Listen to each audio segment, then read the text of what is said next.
സാ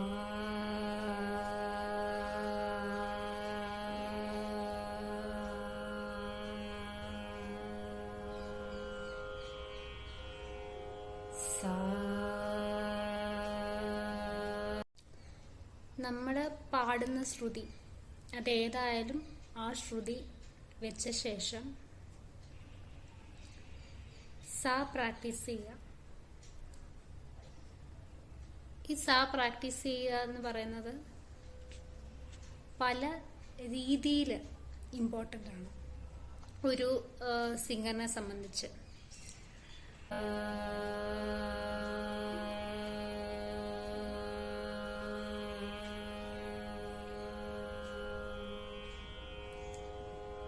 സാ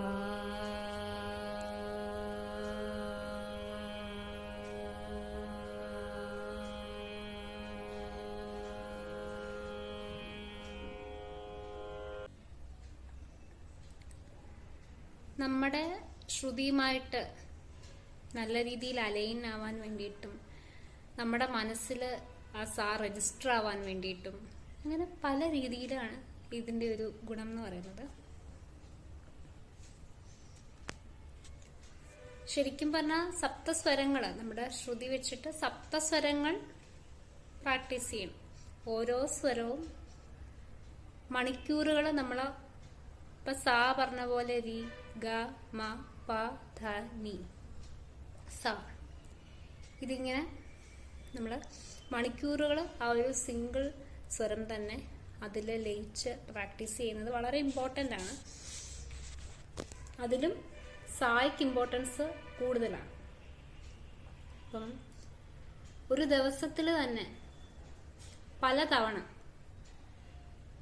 രാവിലെ എണീക്കുമ്പോൾ ഇടയ്ക്ക് നമ്മുടെ സമയം പോലെ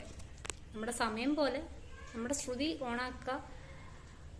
ഇവൻ വേറെ കാര്യങ്ങൾ ഒത്തിരി നമുക്ക് ഡെയിലി ചെയ്യേണ്ട കാര്യങ്ങളുണ്ടല്ലോ, അതിൻ്റെ ഇടയ്ക്ക് ജസ്റ്റ് നമ്മുടെ ഹെഡ്സെറ്റ് ആണെങ്കിലും വെച്ച് നമ്മുടെ ശ്രുതി ഓണാക്കുക, ആ സാ എന്ന് മൂളി നോക്കുക.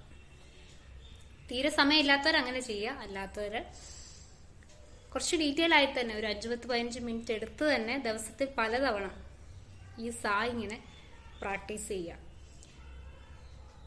ഒരു മ്യൂസീഷ്യനെ സംബന്ധിച്ചിടത്തോളം ഈ സാ പ്രാക്ടീസ് എന്ന് പറയുന്നത് ഏറ്റവും കൂടുതൽ ഒരു സാധകമാണ്, ഒരു മെഡിറ്റേഷൻ ആണ്. ആ ഒരു സാ ആയിട്ട് അലൈൻ ചെയ്യുമ്പോൾ കിട്ടുന്ന ഒരു പരമാനന്ദം എന്ന് പറയുന്നത് വേറെ ലെവലാണ്. അത് പാടുന്നവർക്കറിയാം. സോ അത് ആ രീതിയിൽ മാത്രമല്ല, നമുക്ക് അത് നമ്മുടെ പ്രാക്ടീസിന്റെ കൂട്ടത്തിൽ നമുക്ക് ചെയ്തുകൊണ്ട് പോകേണ്ടതായിട്ടുള്ള ഒരു ബേസിക് ആയിട്ടുള്ള കാര്യമായിട്ട് ഞാൻ ധരിച്ചിരിക്കുന്നതാണ് ഈ രീതിയിലുള്ള ഒരു സാ പ്രാക്ടീസ് എന്ന് പറയുന്നത്. സോ ഇത് മിക്കവരും ചെയ്യുന്നുണ്ടാവും. ചെയ്യാത്ത ആരെങ്കിലും ഉണ്ടെങ്കിൽ നിങ്ങളുടെ ഡെയിലി പ്രാക്ടീസിന്റെ കൂട്ടത്തിൽ നിങ്ങളുടെ വാമപ്പ് എല്ലാം കഴിഞ്ഞ ശേഷം തീർച്ചയായിട്ടും ടൈം കിട്ടുമ്പോഴൊക്കെ ശ്രുതി വെക്കുക, സാ പ്രാക്ടീസ് ചെയ്യുക. ശ്രുതി വെക്കുക, സാ, നമ്മുടെ ശ്രുതിയിൽ സാ പ്രാക്ടീസ് ചെയ്തുകൊണ്ടിരിക്കുക. ഞാൻ പറഞ്ഞില്ലേ, സാ മാത്രമല്ല എല്ലാ സ്വരങ്ങളും നമ്മൾ അതിൽ കൂടി പ്രാക്ടീസ് ചെയ്യുക. അതിൽ ഏറ്റവും കൂടുതൽ നമ്മൾ ഇമ്പോർട്ടൻസ് കൊടുക്കേണ്ടത് സായ്ക്കാണ്. ഇങ്ങനെ ഒരു 1-2 മാസം ഒന്ന് ചെയ്യാത്തവരൊന്ന് ചെയ്തു നോക്കുക. എന്നിട്ട് നിങ്ങളുടെ റിസൾട്ട് എന്നോട് ഷെയർ ചെയ്യുക കേട്ടോ. ഷെയർ ചെയ്തില്ലെങ്കിലും നിങ്ങൾക്ക് വളരെ പ്രകടമായ ഒരു വ്യത്യാസം നിങ്ങളുടെ പാട്ടിനോടുള്ളൊരു മ്യൂസിക് പ്രാക്ടീസ് ചെയ്യാനുള്ള ആ ഒരു ഡെഡിക്കേഷൻ തന്നെ ഈ സാ പ്രാക്ടീസ് ചെയ്യുക വഴി വേറെ ലെവലിലേക്ക് എത്തും എന്നാണ് ഞാൻ പറയുന്നത്. സോ അവന് ചെയ്തു നോക്കുക. അപ്പോൾ നിങ്ങളുടെ സാ പ്രാക്ടീസൊക്കെ നന്നായിട്ട് നടക്കട്ടെ. ഇതൊരു പാട്ടുകാരെ സംബന്ധിച്ച് നമുക്ക് പാടാനും നമുക്ക് വേണ്ട ബേസിക് കാര്യമാണ് ശ്രുതി എന്നുള്ളത്. സോ നമ്മുടെ മനസ്സിന് തന്നെ ഈ സാ ഇങ്ങനെ പാടിപ്പാടി അതങ്ങ് ആ സാ അങ്ങോട്ട് ഉറക്കുകയാണ്. അതുപോലെ തന്നെ ഏറ്റവും കൂടുതൽ ഒരു മെഡിറ്റേഷനാണ് ദാറ്റ് അലൈനിങ് വിത്ത് ദ സാ എന്ന് പറയുന്നത്. ഭയങ്കര ഒരു മാജിക്കാണ്. സോ എല്ലാവരും അത് ഫീൽ ചെയ്യുക. ഇത്രേ ഉള്ളൂ.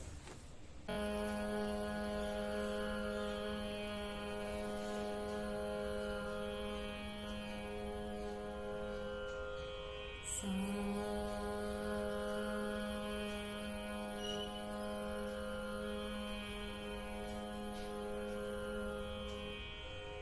സാ